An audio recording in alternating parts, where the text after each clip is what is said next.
So HCTV are back. We're back at Fulford.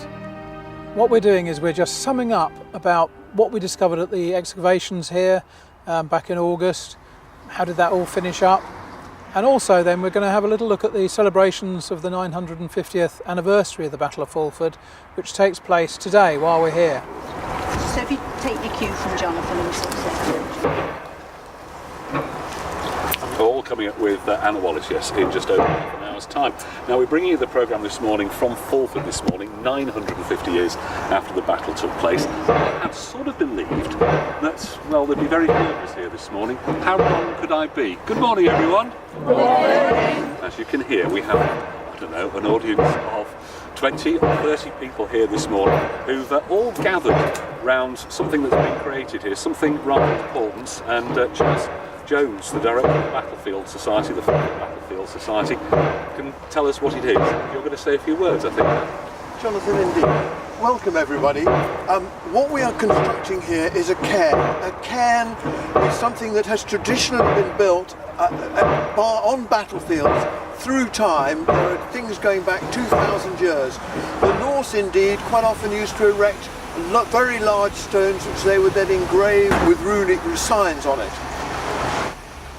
What we have got here, though, is extra special because during the course of 3 years archaeology we've extracted a large number of stones. So this pile of stones that you see beside me have all come out from the layer on which the battle was fought. These are all 1066 stones, and it just seemed the best thing to do, since we haven't got a proper memorial here, was to create ourselves a cairn.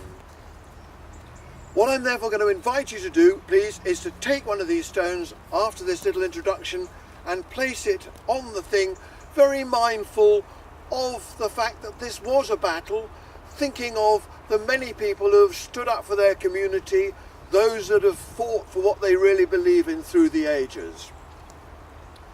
When this is completed, I intend to put that large stone there on as the capping stone. This is an amazing stone because when we went back through the history, we went back through the medieval road, we went back through the 1066, we went back through the Roman layer. Below the Roman layer, we found the prehistoric stepping stones because this is the old alignment of the A19. This is the old road running right the way down to the south. Germany Beck is extremely special. So to conclude, when you've placed your stone, please come back where I have laid on a little bit of halva to represent the Mediterranean, the Norse army, because we know a lot of them had come from that part of the world, had fought in that part of the world with King Harold. Some dried plums to represent the English, and of course lots of hedgerow alcohol, to which you're very welcome to have a quick snap to warm yourself up, because we've got a little bit of drizzle to contend with today. Thank you all very much indeed for coming. Please help me build the cairn. I don't want to stop the cairn building, so please start Get to help building, help but leave yourself, that big stone. Help yourself to stones. And there we go. Julia, part of the team this morning, has placed her stone on the cairn. This is rather moving, because it is possible. So it's the 20th of September 2016, that's 950 years since the Battle of Fulford took place, to the day. And actually where I am now, we're pretty sure we've managed to establish as part of the battlefield site. So where I'm stood now, it's getting on for 1 o'clock now. The battle would have been raging at this point.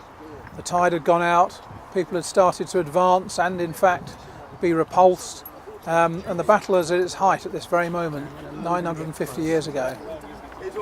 So what have we discovered with our archaeological excavations here? Well, we established that there is a roadway coming down to where Germany Beck is, and that roadway comes down to a fording point. We also established that at the time of 1066, where the fording point is, there was at this point a sandy bottom to the river, to the Beck, with some cobbles around and a bit of clay, and that's proved to be possibly really exciting, because it seems that pieces of metalwork that might be associated with the battle have actually been deposited in amongst the clay and the sand, rolled about in the clay and sand to form little nodules with metalwork as the core to the nodule. So that's really exciting stuff, and it seems like that might give us some great results in terms of finds.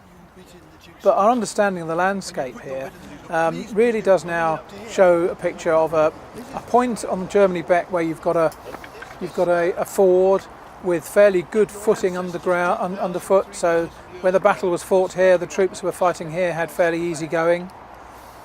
Down towards the river, which is to my right, that was Ings. That was quite difficult to pass, but as the tide went out, it did eventually allow access for Harold Hardrada's troops to come round, turn the flank of the Northumbrian defenders, and actually win the day for the attacking forces. Behind me, that takes you up to the east. That takes you up towards Germany Beck's smaller valley. It's a steep-sided valley with peat in the bottom of it, and that peat was where the early part of the battle took place. That part of the battle, right now as I speak, had probably come towards its conclusion, and the attacking forces had pushed their way across through the peat, and then were pushed back, only to be hit by counterattacks from Hardrada's crack troops coming up from round here. So, from a battlefield point of view, we've got a much better picture of the landscape the battlefield took place on, and maybe we've got some finds that would really put the icing on the cake for us. It's been a really exciting project, lots of people have been involved, and thoroughly enjoyable times have been had here, and we think we've taken our understanding of this landscape and the history that took place here back 950 years at least.